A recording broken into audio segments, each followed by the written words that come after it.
Hello friends, स्वागत करते हैं आपका जीआईसी टेक्निकल यूट्यूब चैनल पे। तो दोस्तों, आज हम लोग डिस्कस करने वाले हैं करंट अफेयर्स की दूसरी सीरीज़ के बारे में।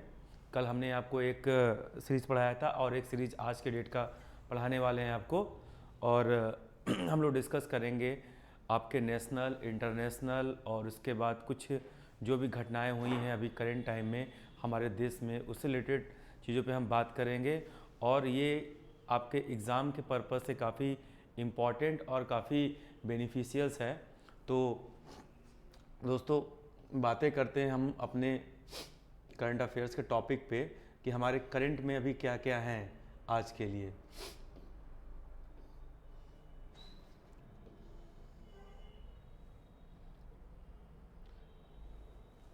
तो लास्ट हमारा डेट था 13/1/2022 को। तो इस पर हमारा पहला न्यूज़ है। देखिए, इसमें कह रहा है आईपीएल के टाइटल स्पॉन्सरशिप के लिए अगले 2 वर्ष के लिए किस कंपनी ने करार किया है। तो अभी हम आईपीएल के बारे में जानते हैं कि आईपीएल का अभी करार जो था वो वीवो के साथ था। और वीवो के बाद गलवान घाटी में कुछ भारत में सैनिकों के साथ कुछ मतभेद हुए थे, जिसके बाद उसको ड्रीम 11 कंपनी को दिया गया था। लेकिन अब इसको स्पॉन्सर टाटा ग्रुप कंपनी ने अपने हाथों में लेने के लिए सोचा है, क्योंकि टाटा ग्रुप कंपनी हमारी जो है स्वदेशी कंपनी है और ये इंटरेस्टेड है लेने के लिए। तो टाटा ग्रुप कंपनी ने आईपीएल को 2022 को स्पॉन्सर करने के लिए हामी भरी है। और बीसीसीआई भी चाहती है कि हमारे देश का ही कोई जो व्यवसायी हो ये इसको स्पॉन्सर करे। तो देखिए, इसके बारे में हम थोड़ा जानते हैं। आईपीएल की संचालन परिषद ने मंगलवार को हुई बैठक में यह फैसला लिया है। आईपीएल अध्यक्ष ब्रिजेश पटेल ने न्यूज एजेंसी पीटीआई को बताया है टाटा समूह अब आईपीएल का प्रायोजक होगा, यानी स्पॉन्सर होगा। वीवो ने 2008 से 2022 तक आईपीएल के स्पॉन्सर्स को राइट्स को 2200 करोड़ रुपए में खरीदे थे। मगर गलवान घाटी में 2020 में भारत और चीन के बीच सैन्य टकराव के बाद वीवो ने 1 साल का ब्रेक लिया था, जिसकी जगह ड्रीम 11 आपने देखा होगा ऑनलाइन, इसमें गेमिंग की जाती है और बेटिंग की जाती है इस पर, का ये स्पॉन्सर था। लेकिन अब टाटा कंपनी क्या कर रही है, टाटा ग्रुप इसको स्पॉन्सर करने वाली 2022 में। दूसरा कम देखते हैं क्वेश्चन क्या है हमारा। प्रधानमंत्री नरेंद्र मोदी आज स्वामी विवेकानंद की जयंती पर किस महोत्सव का उद्घाटन करेंगे। तो आपको पता है कि कल के डेट में हमारे यहाँ 12 सॉरी कल के नहीं कल के ही डेट में 12 जनवरी को मनाया जाता है स्वामी विवेकानंद जयंती, और जिसे कहते हैं विश्व युवा दिवस।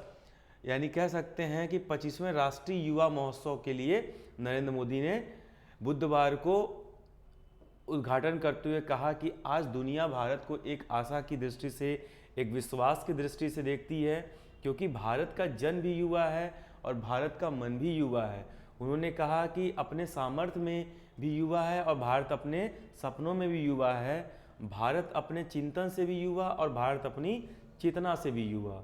वीडियो कॉन्फ्रेंसिंग के जरिए उन्होंने संबोधित करते हुए उन्होंने कहा कि युवाओं के पास डेमोग्राफिक डिविडेंड के साथ साथ लोकतांत्रिक मूल्य भी है और उनका डेमोक्रेटिक डिविडेंड भी अतुलनीय है। भारत अपने युवाओं को डेमोग्राफिक डिविडेंड के साथ साथ डेवलपमेंट ड्राइवर भी मानता है। अगला क्वेश्चन, इंग्लैंड के पूर्वी मिडलैंड्स में जुरासिक काल का 18 करोड़ साल पुराना समुद्री ड्रैगन जीवाश्म मिला है, उसका नाम क्या है। उसका नाम है इस्थियोसार। ड्रैगन का नाम सुनते ही जुरासिक काल में पुराना ड्रैगन का नाम सुनते ही हमारे मन में चीन का नाम आता है। तो ड्रैगन एक तरह से कह सकते हैं जिस तरह आपका डायनासोर जैसा ही होता है, लेकिन उतना बड़ा तो नहीं होता है। तो उसका जीवाश्म मिला है। इसके बारे में देखिए क्या कह रहा है। इंग्लैंड के पूर्वी मिडलैंड्स में जुरासिक काल का ऐसे समुद्री ड्रैगन का जीवाश्म मिला है जो असल में 18 करोड़ साल पुराना है, पहले धरती पर मौजूद था। इस जीवाश्म को सबसे पहले पिछले साल फरवरी में लिस्टशायर स्थित रूटलैंड वाइल्डलाइफ ट्रस्ट के कंजर्वेशन टीम लीडर जो डेविस ने खोजा था। डेविस एक जीवों पे सर्च करने वाले एक वैज्ञानिक हैं इंग्लैंड के। अगला क्वेश्चन कह रहा है देश के पहले स्टेल्थ गाइडेड डिस्ट्रॉयड यानी आईएनएस विशाखापट्टनम से किस मिसाइल का सफल परीक्षण किया गया है, जिसका नाम है BrahMos supersonic cruise missile. BrahMos के बारे में आपने सुना होगा कि यह भारत और रसिया के सहयोग से मिलकर बनाया गया है, जो एक सुपरसोनिक मिसाइल है जो अपने लक्ष्य को भेद करने में किसी भी स्थिति में वो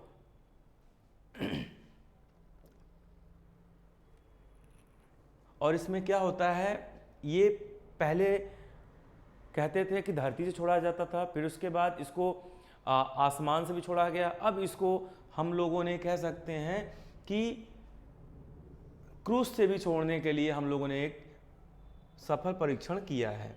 और इसमें देखिए भारतीय नौसेना ने मंगलवार को सुपरसोनिक ब्रह्मोस मिसाइल का सफल परीक्षण किया। पश्चिम तट पर तैनात लड़ाकू युद्धपोत आईएनएस विशाखापट्टनम से इसे दागा गया। मिसाइल ने अचूक निशाना साधा। नौसेना के ने बताया कि मिसाइल का यह समुद्र से समुद्र में मार करने वाला संस्करण था, यानी इसको हम कह सकते हैं कि हमारा जो पनडुब्बी होती है उसको भी में ये कर सकता है, लक्ष्य लगा सकता है, और बाकी जो अलग युद्धपोत होते हैं उस पर भी ये मार कर सकता है। परीक्षण के दौरान इसे अधिकतम दूरी पर जाकर लक्षित पोत पर सटीक वार किया गया। इससे पहले रक्षा अनुसंधान विकास डीआरडीओ ने भी ब्रह्मोस को सुपरसोनिक क्रूज मिसाइल के हवाई संस्करण का दिसंबर में परीक्षण किया था। अगला क्वेश्चन, किस उड़िया साहित्यकार का 86 वर्ष की उम्र में निधन हो गया? उनका नाम है मंगलू चरण विशाल। देखिए ये एक साहित्यकार के साथ साथ कह सकते हैं कि ये एक समाज सेवी भी थी और काफ़ी लोगों में इन्होंने काफ़ी काम किया था, समाज सेवा के भाव से थी, और इन्होंने काफ़ी महिलाओं के प्रति भी काफ़ी अच्छा काम किया था, और इनके 86 वर्ष में उम्र हो गई। ये साउथ की ही हैं, मंगलू चरण विशाल। अगला है दक्षिण अफ्रीका के किस खिलाड़ी ने खेल के सभी प्रारूपों से संन्यास लेने की घोषणा कर दी है? तो उनका नाम है क्रिस मॉरिस। क्रिस मॉरिस को आपने देखा था कि इस साल के आईपीएल में सबसे महंगे खिलाड़ी थे, और इन्होंने राजस्थान रॉयल की टीम ने इनको क्या किया था, सबसे महंगे दाम में खरीदा था, और इन्होंने अब 34 साल की उम्र में अपने आप को सभी प्रारूपों से संन्यास की घोषणा कर दी है। लेकिन फिर भी ये अपनी सेवा देते रहेंगे एज ए कोच के रूप में, और उसके बाद भी कई जो लीग होती हैं उसमें भी ये खेलते रहेंगे। तो देखिए इसके बारे में, दक्षिण अफ्रीका के दिग्गज ऑलराउंडर क्रिस मॉरिस ने मंगलवार को क्रिकेट के सभी प्लेटफॉर्म से संन्यास की घोषणा कर दी है।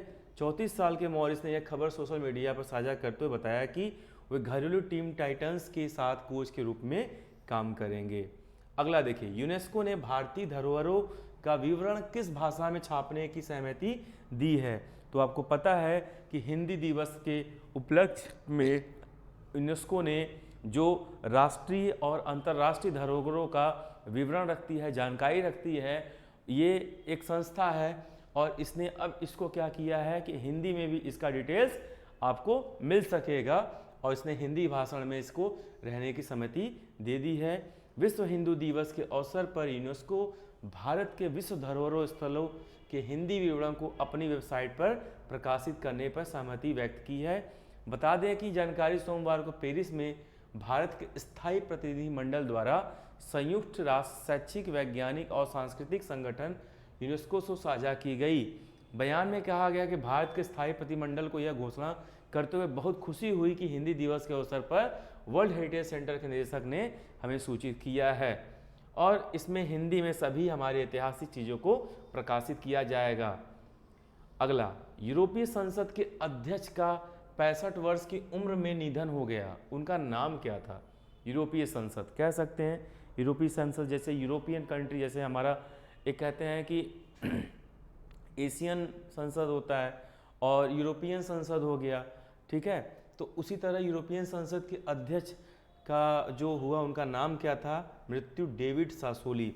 और ये यूरोपीय संसद के अध्यक्ष सासोली 11 जनवरी की सुबह करीब 1:15 बजे मौत हुई उनकी, और बीते साल में काफ़ी बीमार चल रहे थे। 2019 में अध्यक्ष चुने गए और ज़्यादातर कार्यकाल उन्होंने कोरोना महामारी से प्रभावित रहा उनका कार्यकाल। करीब 2.5 साल के इस कार्यकाल में उन्होंने यूरोपीय संघ में रिमोट वेटिंग सिस्टम जैसे नए बदलाव लाने का श्रेय दिया जाता है। और इस दौरान उन्होंने एकजुटता दिखाते हुए कई लोगों को कई चीज़ों में, जैसे कि खाने दवाओं में काफ़ी लोगों का सेवा की, और ज़रूरतमंद परिवार को भी उन्होंने कोरोना महामारी के समय उन्होंने काफ़ी उसका सहयोग किया। और वह एक जाने माने पत्रकार भी थे। आज के दिन यानी कि 12 जनवरी की बात कर रहे हैं, आज के दिन पूरे भारत में किस दिन के रूप में मनाया जाता है? तो राष्ट्रीय युवा दिवस स्वामी विवेकानंद जयंती के उपलक्ष्य में मनाया जाता है। इसके बारे में भारत में स्वामी विवेकानंद की जयंती अर्थात 12 जनवरी को प्रतिवर्ष राष्ट्रीय युवा दिवस के रूप में मनाया जाता है। संयुक्त राष्ट्र संघ के निर्णयानुसार सन 1984 ईस्वी को अंतर्राष्ट्रीय युवा वर्ष घोषित किया गया। इसके महत्व का विचार करते हुए भारत सरकार ने घोषणा की कि सन 1984 से 12 जनवरी यानी स्वामी विवेकानंद की जयंती हर साल मनाई जाएगी, जिसमें राष्ट्रीय युवा दिवस के रूप में यह मनाया जाए। अगला क्वेश्चन है, अमेरिकी राष्ट्रपति जो बाइडेन ने भारत में अमेरिकी राजदूत के लिए किसे मनोनीत किया? तो उनका नाम है एरिक गारसेटी। तो शुक्रवार को उनके नाम का प्रस्ताव करते हुए राष्ट्रपति बाइडेन ने यह कहा, और एरिक ने ट्वीट कर कहा कि आज राष्ट्रपति ने मुझे भारत में अमेरिकी राजदूत के रूप में काम करने के लिए नामित किया है, और मैं इस नामांकन को स्वीकार करते हुए बेहद सम्मानित महसूस कर रहा हूं। और एरिक का बाइडेन पे यह विश्वास ही उनको राजदूत बनाने के लिए काफ़ी महत्वपूर्ण रहा। इसमें देखिए एक क्वेश्चन थोड़ा सा यहाँ पे मिसिंग है। इसमें नीदरलैंड है, नीदरलैंड के किस नीदरलैंड के कौन से चौथी बार प्रधानमंत्री बन गए हैं, उनका नाम क्या है? उनका नाम है मार्क रट। इनके बारे में आपने सुना होगा कि ये संसद भी जाते हैं, साइकिल से जाते हैं, और नरेंद्र मोदी के साथ इनकी अभी शायद 2 साल पहले ही इनकी मीटिंग हुई थी, और इनके साथ इन्होंने काफ़ी अच्छा हमारा संबंध रहा है, और ये काफ़ी फिट प्राइम मिनिस्टर हैं। आगे देखते हैं इनके बारे में। नीदरलैंड के नरेश विलेम अलेक्जेंडर ने सोमवार को एक नए सत्तारूढ़ गठबंधन को शपथ दिलाई, जिसका नेतृत्व मार्क रट ने चौथी बार किया। रट ने यह शपथ ऐसे संभाल ली जब कोरोना महामारी की वजह से देश में लॉकडाउन लगा हुआ है। अगला क्वेश्चन है, देश में पिछले 24 घंटे में कोरोना के कितने नए मामले सामने आए हैं? तो 1,94,720 मामले नए आए हैं कोरोना के, यानी कोरोना की स्थिति थोड़ा सा दयनीय हो रही है, और हमारा जो मैक्रोन है वो वायरस काफ़ी ज़्यादा इफेक्टिव है, और उसमें 442 क्या हुई हैं? मृत्यु हुई हैं।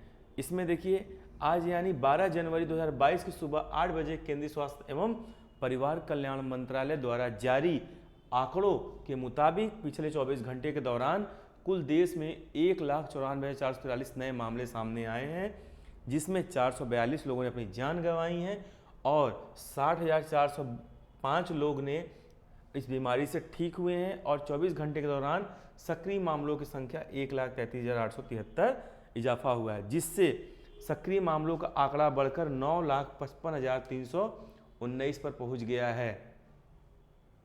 इस समय महाराष्ट्र में सबसे ज़्यादा 2,25,199 मामले हैं, और कर्नाटक में 73,289, तमिलनाडु में 75,083, बंगाल में 1,02,236 और दिल्ली में 74,881 अभी सक्रिय मामले हैं। आज के दिन 12 जनवरी को पूरे विश्व भर में किस दिवस के रूप में मनाया जा रहा है? तो इसमें कुछ चीज़ें हैं जो आज 12 जनवरी को ही मनाई जाती हैं। वो कौन कौन से हैं? राष्ट्रीय मार्जिपन दिवस, राष्ट्रीय फार्मासिस्ट दिवस, राष्ट्रीय करी दिवस, राष्ट्रीय नेशनल जिंजर डे। तो thank for the watching, and please like, subscribe and share to your friends and your classmates.